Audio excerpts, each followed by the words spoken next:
이번 시간이 예수선 90번째 만남인데, 그동안 제가 부족한 말솜씨로 깨달음 여정에 들어선 여러분에게 조금이나마 도움이 될까 해서 여러 가지로 말씀을 드렸는데, 오늘은 이제까지 앞에서 말씀드린 내용 중에서 깨달음 여정에서 가장 근본이 되는 핵심을 정리하고 또 직지견성하는 시간도 가져보려 합니다. 많은 사람들이 깨달음 여정에 발을 들이고 깨달음을 찾는 이유가 무엇일까요? 여러 관점에서 다양하게 말할 수 있겠지만, 그런 모든 이유에 앞서 가장 기본이 되는 대전제는 본인이 아직 깨닫지 못했다고 여기는 생각과 믿음입니다. 그렇죠? 만약 이미 깨달아 있다는 것을 본인이 수긍한다면 애써 깨달음을 찾으며 목말라 할 이유가 없을 것입니다.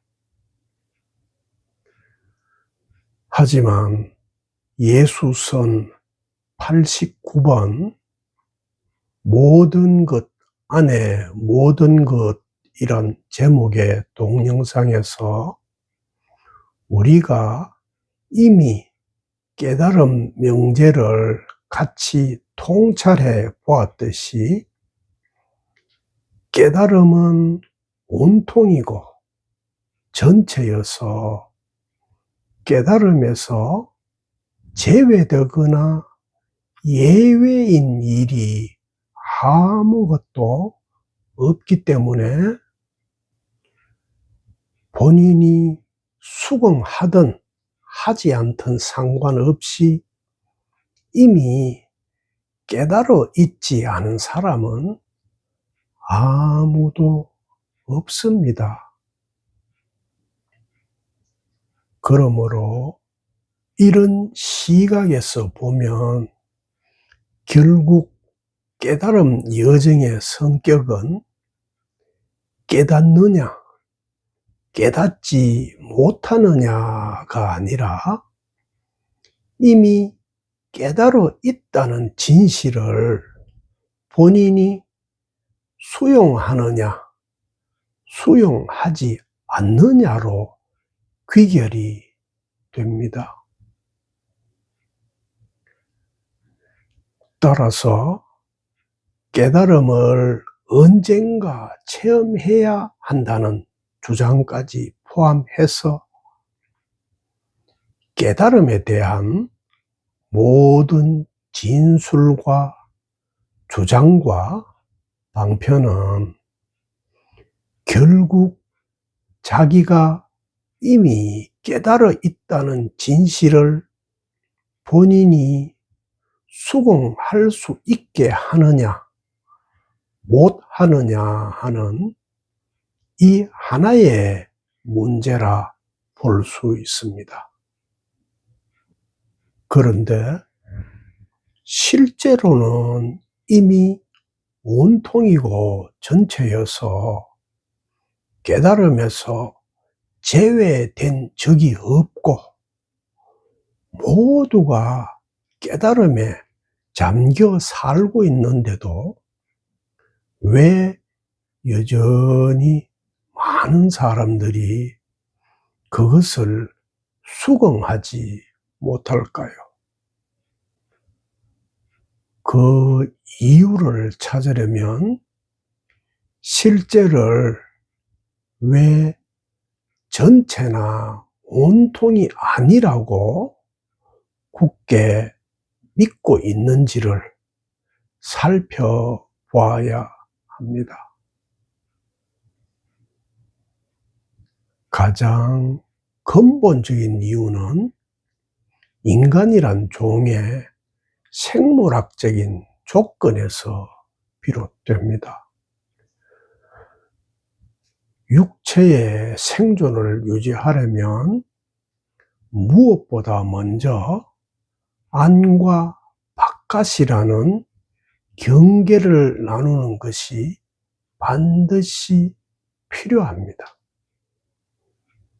예를 들어 피부에 가시가 다 찔리게 되면 그 경계를 알아차려야 방어가 가능합니다. 그런데 문제는 생존을 위한 실용적인 목적에서 육체의 오감에 의해 발생한 경계가 본래의 목적에서 그 기능이 끝나지 않고 인간이란 종이 사용하는 고도로 발달한 관념 체계인 언어가 개입하게 되면서 상황이 더욱 복잡하게 변합니다. 언어가 개입하면 생물학적인 안과 밖이라는 기능적인 경계 외에 개념적인 경계인 가상의 안과 밖이 추가됩니다. 그래서 주관과 객관이 발생하고 1, 2, 3인칭까지 생기게 되며 이런 과정을 통해 인간이란 종에게는 생물학적인 경계 외에 언어라는 관념이 만든 가상의 경계까지 출현하게 됩니다. 그리고 언제나 닫힌 경계여서 모든 것을 분리시키는 언어의 시각에서 보면 안과 밖, 주관과 객관처럼 모든 경계는 벽이 되어 서로를 단절시키며 이렇게 단절된 닫힌 시각으로 보는 안목을 가리켜 우리는 이원적이라고 말합니다. 그런데 예수 역시 제자들이 이러한 이원적인 미몽에 빠져 헤매는 상황에 직면해야 했습니다. 요한전승에 나오는 이 장면은 예수께서 깨달음을 직지하는 아주 중요한 대목입니다. 짧은 내용이어서 같이 그 부분을 보겠습니다. 혹시 여러분 중에 특정 종교에 소속된 분이 있더라도 기존의 종교적인 고정관념은 잠시 내려놓고 들어보시면 좋겠습니다. 예수께서 제자들에게 다음과 같이 정은 진술하셨습니다. 합니다. 나는 그 길이요, 그 진리요, 그 생명이다. 나를 통하지 않고는 아무도 아버지께 갈 수 없다. 너희가 나를 알게 되었으니 내 아버지도 알게 될 것이다. 지금부터 너희는 아버지를 아는 것이고 또 아버지를 본 것이다.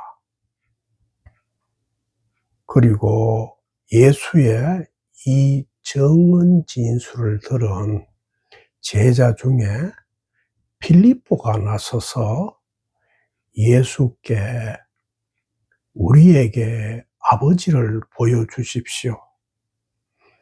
그러면 충분할 것입니다. 라고 청언을 합니다. 그러자 예수께서는 내가 이렇게 오랫동안 너희와 함께 지냈는데도 너는 나를 알지 못하느냐? 나를 본 사람은 아버지를 본 것이다. 그런데 너는 어찌하여 우리에게 아버지를 보여주십시오 라고 말하느냐? 내가 아버지 안에 있고 아버지가 내 안에 있다는 것을 너는 믿지 않느냐?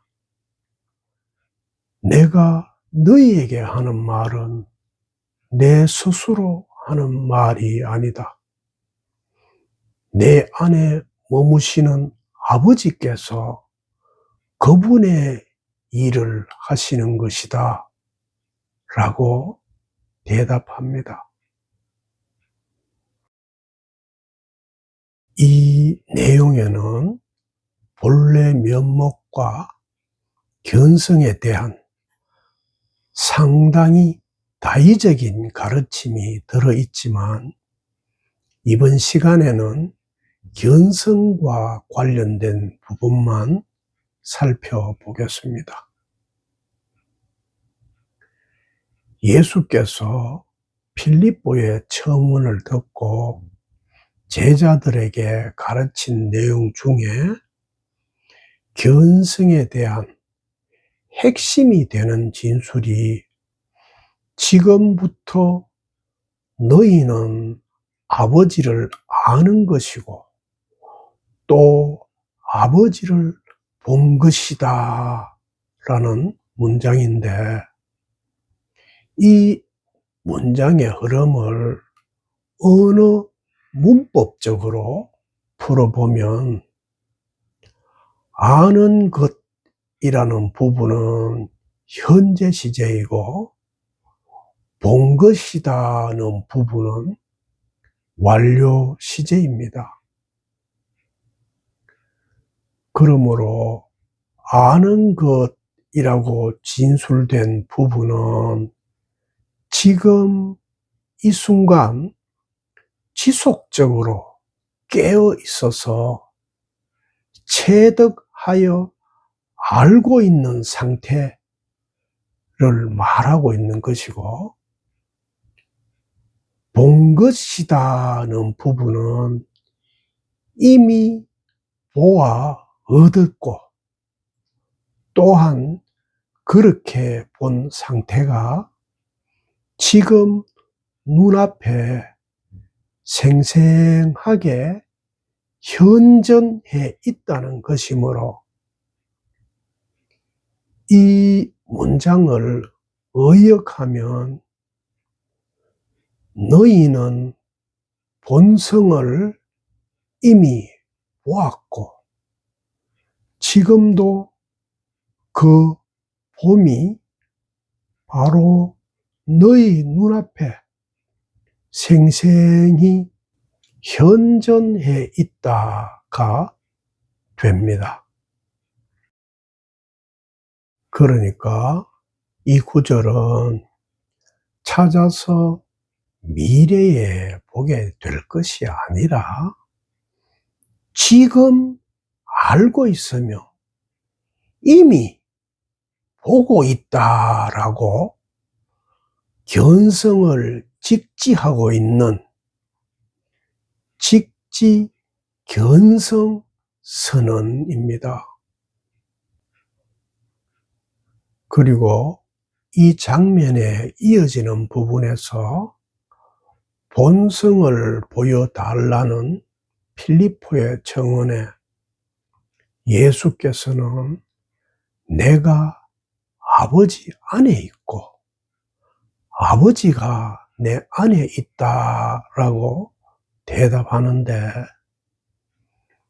이 응답이 가리키는 첫 번째 진실은 필리포는 본성을 볼 수 있는 어떤 대상으로 전제하고 보여달라고 청원하고 있는데 비해 예수께서는 필리포에게 본성은 대상으로 볼 수 있는 그런 일이 아니라는 것을 지적하고 있다는 점입니다. 여러분은 어떻습니까? 견성한다는 말을 들으면 본성을 대상으로 찾고 있는 필리포의 이원적인 시각과 과연 자신은 다른 시각인지 자문해 보십시오. 견성은 이원적인 경계에서 본성을 대상으로 보는 그런 사건이 결코 아닙니다. 오해하시면 안 됩니다. 그리고 두 번째로, 내가 아버지 안에 있고 아버지가 내 안에 있다라는 응답이 가리키는 진실도 첫 번째와 다르지 않은데, 안팎이라는 닫힌 경계를 해체해서 상대를 소멸하고 있다는 점입니다. 안팎이 해체가 되면 주객이 있고 상대가 있는 이원적인 경계는 저절로 소멸이 됩니다.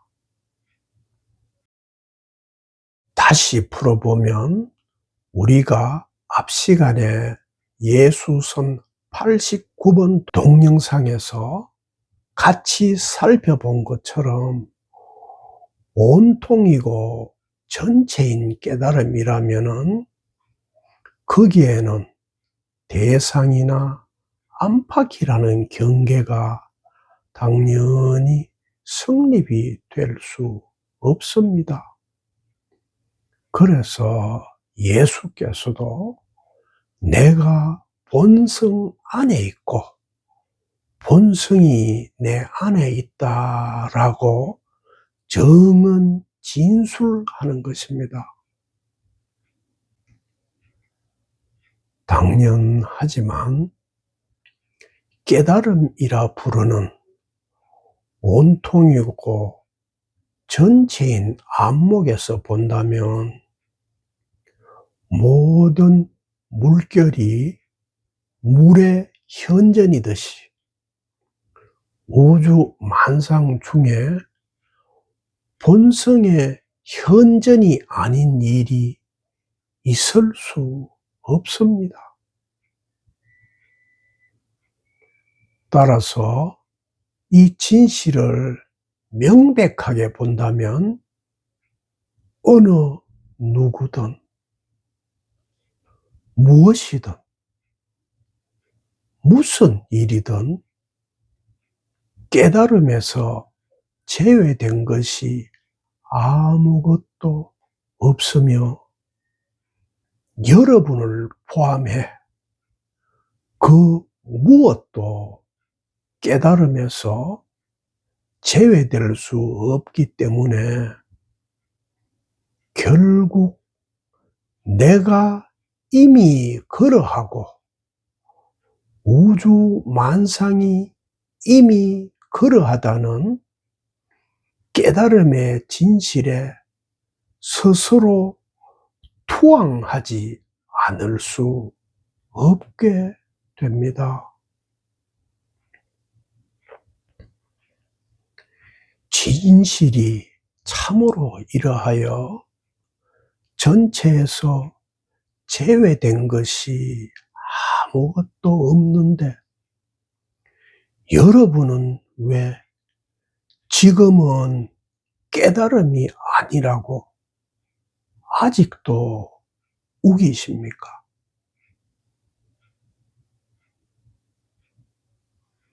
진실이 참으로 이러하여 전체에서 제외된 것이 아무것도 없는데 여러분은 왜 여기는 깨달음이 아니라고 아직도 우기십니까?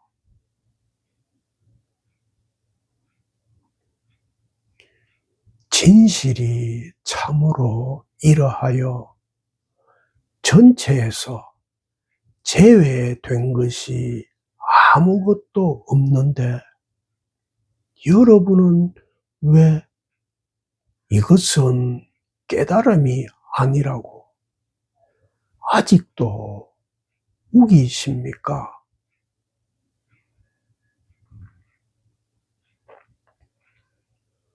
보려고 하지 마십시오. 이미 보고 있는 일입니다. 찾으려 하지 마십시오. 이미 찾아져 있는 일입니다.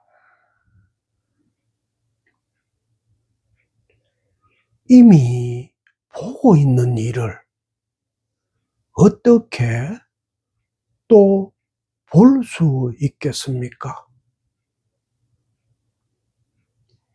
이미 거기에 있는데 어떻게 또 거기에 갈 수 있겠습니까?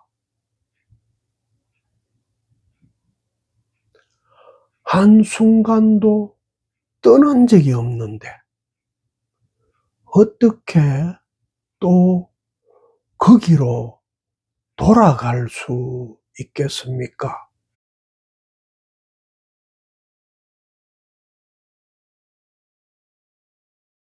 제가 손을 이렇게 올리기 전에도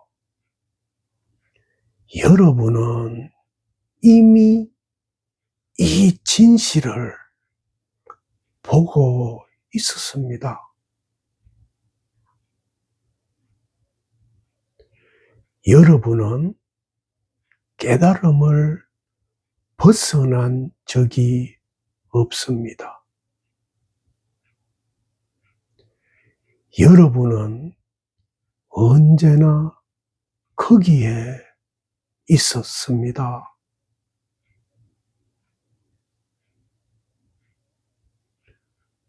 여러분은 고향집을 한순간도 떠난 적이 없습니다. 이제 모든 짐을 내려놓으십시오.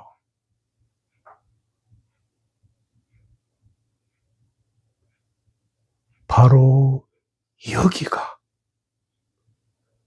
떠난 적이 없고 떠날 수도 없는 여러분의 고향입니다.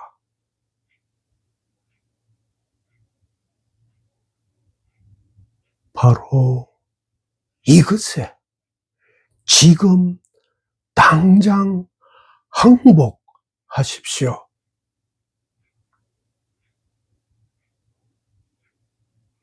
바로 이것에 지금 당장 항복하십시오.